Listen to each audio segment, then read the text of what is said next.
Now we start question number 6 of exercise 2.8। Question number 6 जो है ना बेसिकली मुझे बिल्कुल नहीं पसंद। इसमें जो है ना एक नया तरह का कॉन्सेप्ट है, वो कॉन्सेप्ट मुझे बिल्कुल अच्छा नहीं लगता, लेकिन आपकी मजबूरी है, आपने पढ़ना ही पढ़ना है, ठीक है।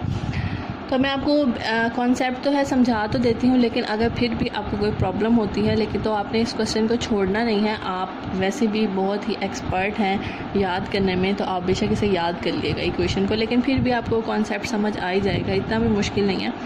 इसमें आप देख रहे हैं डिजिट्स की बातें हैं, तो डिजिट्स का कॉन्सेप्ट ये होता है 2 डिजिट्स, जैसे कि 10 हो गया, 12 हो गया, इन्हें 2 डिजिट्स कहा जाता है। इसी तरह 9 ये 1 डिजिट होते हैं, मतलब यूनिट डिजिट, और इसे 100 इसे कहते हैं हमारे पास 3 डिजिट्स, ठीक है जी। अब ये जो 2 डिजिट कॉन्सेप्ट है ना जो हमारे इस क्वेश्चन में चल रहा है, ये जो फर्स्ट नंबर होता है ना इसे कहते हैं यूनिट प्लेस, ठीक है, और ये जो दूसरा नंबर होता है ना इसे कहते हैं 10 प्लेस। अब जैसे 100 की बात करें तो फर्स्ट जो है वो यूनिट प्लेस होगा, दूसरा 10 प्लेस होगा और ये 100 प्लेस होगा, मतलब ये ऐसे चलते हैं यूनिट 10 100 1000 इस तरह करके, ठीक है जी।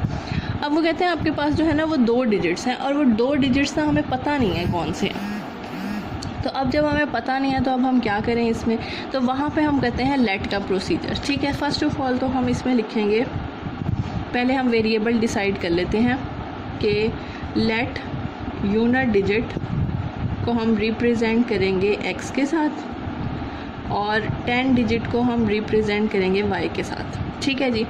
अब जो है जब हमें पता नहीं है तो हम उस नंबर का क्या करें, तो हम लिखेंगे the number is 10y + x।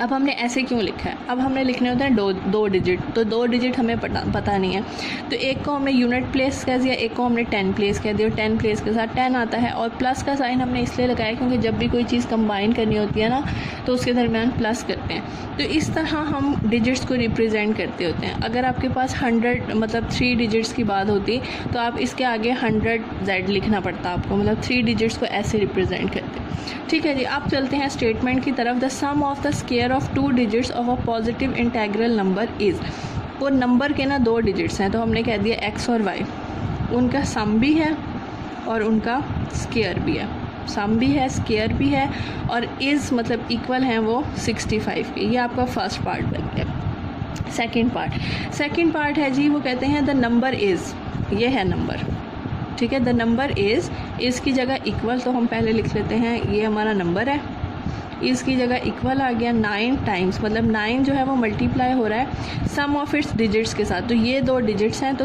हम इनका सम कर देंगे, ठीक है। ऐसे लिखना है आपने। करने के बाद हम इसे फर्दर थोड़ा सा सॉल्व कर लेते हैं। ये बन जाएगा 10y + x is equal to 9x + 9y। x वालों को एक तरफ कर देते हैं और y वालों को एक तरफ कर देते हैं, ठीक है जी। ये हमारे पास बन जाएगा -8x, और यहाँ से हमारे पास बन जाएगा -y, माइनस से कैंसिल हो जाएगा, y की वैल्यू हमारे पास निकल आएगी 8x, ठीक है जी। अब आपने इसमें उस तरह की चीज़ें इस्तेमाल करनी है जो आपके 2.7 के अंदर थी, कि एक इक्वेशन हमारे पास निकली है, जैसे एक वैल्यू निकली है, उसे आपने फर्स्ट इक्वेशन के अंदर पुट करके आपने x और y के आंसर्स निकाल लेने हैं, ठीक है जी। तो हमारे पास ये y की वैल्यू है, हम इसे नाम दे देते हैं सेकेंड का। अब इस सेकेंड को जो है ना हमने 1 के अंदर पुट करना है, पुट 2 in 1, तो 1 के अंदर जब आप पुट करेंगे तो ये आ जाएगा x² + y² is equal to 65। y की जगह हम पुट कर देंगे 8x का whole square is equal to 65, ठीक है जी। फर्दर इसे सॉल्व करते हैं और इसमें से निकालते हैं हम x और y की वैल्यू। ये बन जाएगा x², 8 8 = 64, x² is equal to 65, x² + 64 x² 65, x² is equal to 65, 65 से हमारे पास कैंसिल हो जाएगा, x² इज़ इक्वल टू 1 आ जाएगा, और जब हम स्क्वायर हटाने की कोशिश करेंगे तो ये हमारे पास आ जाएगा +-1, ठीक है जी। अब आपने ये करना है कि इसमें से जो आपने वैल्यू है ना, अब आप यहाँ देख रहे हैं पॉजिटिव वैल्यू लेनी है, उन्होंने कहा पॉजिटिव का इस्तेमाल करना है, तो नेगेटिव हम नहीं लेंगे, तो x की वैल्यू हम लेंगे इसमें 1। तो अब इस वो जो आपके पास 1 है ना, आपने इसे पुट कर देना है y के अंदर, क्योंकि हमें दोनों वेरिएबल्स चाहिए होते हैं, x भी चाहिए होता है, y भी चाहिए होता है। तो x की वैल्यू तो हमारे पास निकल आई है, y की वैल्यू हम इसमें पुट करके निकाल सकते हैं। Put x is equal to 1 in बल्कि सेकेंड, ठीक है जी। तो सेकेंड इक्वेशन है y is equal to 8x,